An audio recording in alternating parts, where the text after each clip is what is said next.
বেকারদের কাছে ছোট্ট একটি চাকরি যেন সোনার হরিণ। তাই চাকরির জন্য ছোট বেকাররা একটি চাকরির জন্য নানা উপায় খোঁজেন। এই চাকরি খোঁজা নিয়ে উঠে এলো চমকপ্রদ তথ্য। বাংলাদেশ পরিসংখ্যান ব্যুরো বিবিএস এর শ্রমশক্তি জরিপ বলছে, বেকার তরুণ তরুণীরা আত্মীয় স্বজন বন্ধু বান্ধবের মাধ্যমেই বেশি চাকরি খোঁজেন। তারা মনে করেন বন্ধু বান্ধব আত্মীয় স্বজনই তাদের কাঙ্ক্ষিত চাকরি দিতে পারবেন। তাই চাকরির বাজারে আত্মীয় স্বজন বন্ধুরাই সবচেয়ে বেশি আস্থার জায়গা।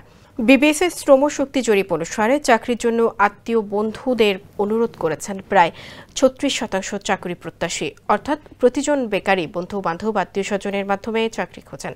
আর সংবাদপত্রের বিজ্ঞাপনের মাধ্যমে চাকরি খুঁজেছেন প্রায় 26% প্রত্যাশী।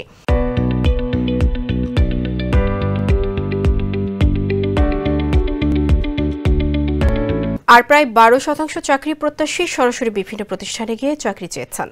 বিবিএস এর জরিপে উঠে আসা চাকরি খোঁজার জন্য উপায়গুলো হলো প্রফেশনাল নেটওয়ার্কের নিজের জীবন বৃত্তান্ত জমা রাখা, সরকারি কর্মসংস্থান কেন্দ্রে নিবন্ধন নেওয়া, বেসরকারি কর্মসংস্থান কেন্দ্রে নিবন্ধন নেওয়া, রাস্তায় দাঁড়িয়ে চাকরি খোঁজা, ব্যবসা করার জন্য আর্থিক সহায়তা চাওয়া, ব্যবসার লাইসেন্সের আবেদন করা সহ আরও বেশ কিছু বিষয়।